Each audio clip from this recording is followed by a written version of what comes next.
मुंब्रात एक महत्त्वाची बातमी। सहर शेखचे वडील मुंब्रा पोलीस ठाण्यात हजर झालेले। युनुस शेख मुंब्रा पोलिसांसमोर हजर झाले। जात पडताळणी प्रकरणी ते त्यांचा जबाब नोंदवणार आहेत। महत्त्वाची बातमी समोर येते। जात पडताळणी प्रकरणामध्ये आपण पाहिलं, सहर शेख या नगरसेविकेवर ठपका ठेवण्यात आला होता। जात प्रमाणपत्र बोगस असल्याचा दावा करण्यात आला होता आणि त्यानंतर सहर शेख नॉट रिचेबल असल्याचंही समोर आलं। काही वेळापूर्वीच सहर शेख यांचा एक व्हिडिओ वानखेडे स्टेडियमवर समोर आला आणि त्यानंतर आता सहर शेखचे वडील मुंब्रा पोलीस ठाण्यामध्ये हजर आहेत। आपल्यासोबत आमचे प्रतिनिधी विकास काटे जोडले गेलेले आहेत। विकास, सहर शेखचे वडील मुंब्रा पोलीस ठाण्यामध्ये गेलेले जबाब नोंदवण्यासाठी, काय अधिकची माहिती?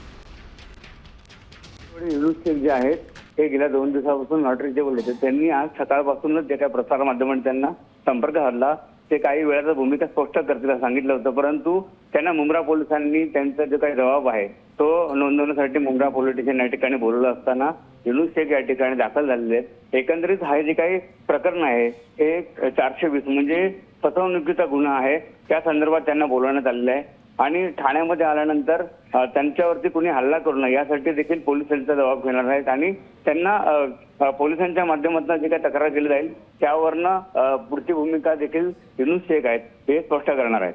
जी, धन्यवाद आपण दिलेल्या सविस्तर माहितीबद्दल।